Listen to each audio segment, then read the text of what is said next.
This is day 31, take two. Welcome in. I'm not going to do multiple cuts of this. If I got to pay attention, if this cuts off, maybe I'll be able to. But dear goodness, does it kill me after like 5 minutes of talking and then I look down and it's not recording? Okay, so I got to pay attention.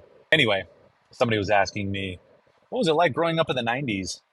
And I certainly, you know, have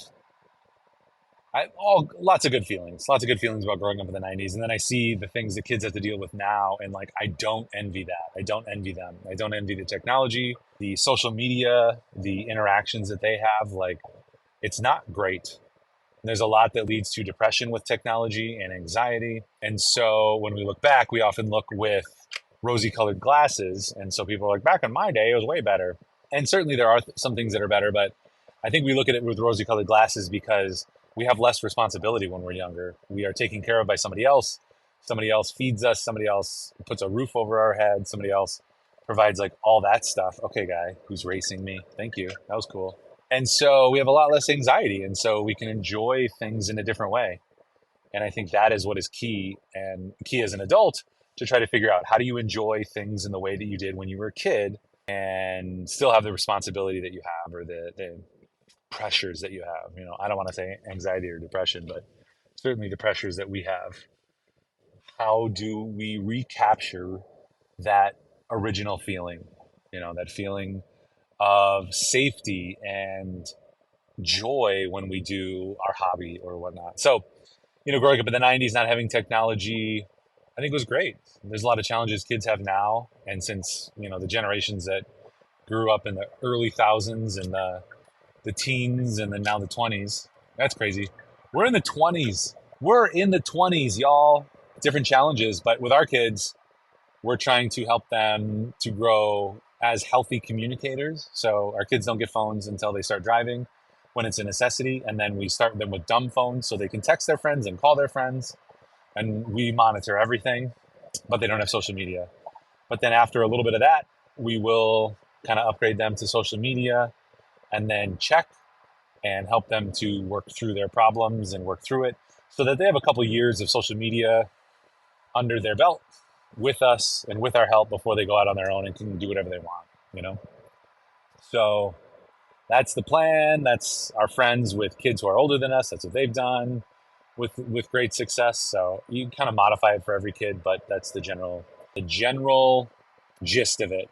Giving kids phones early leads to increased anxiety and depression, and it's proven. You see it in a lot of data that's out there, a lot of research, where the iPhone releases in 2008, and anxiety and depression in children start going up, and then Instagram goes up, or Instagram releases and it spikes, and it kind of continues to go up, and it's up quite a bit compared to what it was. And COVID was a little bit, but it was more of a blip compared to just the drastic change that phones brought. So phones bring anxiety and depression.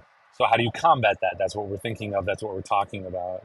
Certainly with kids, it's delaying as far as you can and then developing it with them and not just giving them everything all at once and really saving social media until they're much older.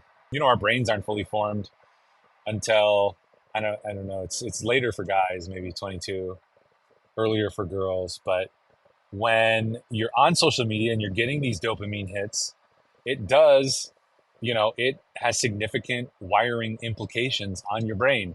So to delay that and to reduce the amount of impact that it can have on children is critical. So this is like a non-typical chat day for us today, but non-typical update. But thanks for sitting through that update. And C Dub, I don't know if you're listening. Thanks for that feedback this morning. Just keep creating content, or you said you've been enjoying the content on TikTok. So thank you for that.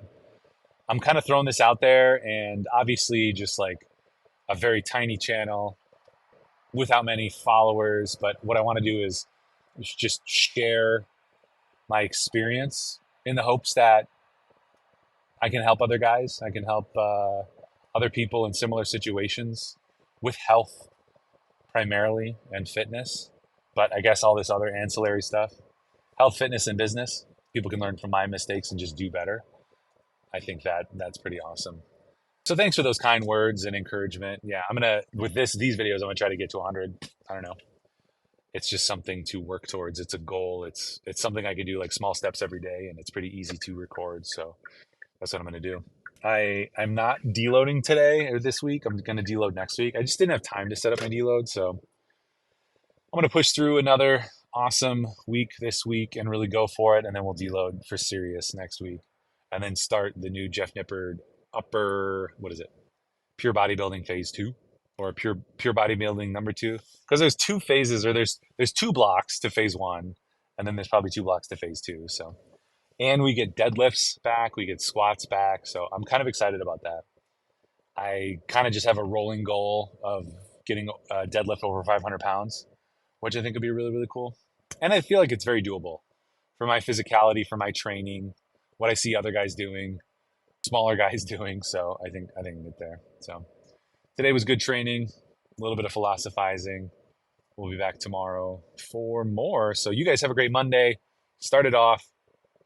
Awesome. Kill it. Do well. Do good, be great. See you next time. Sayonara. Bye.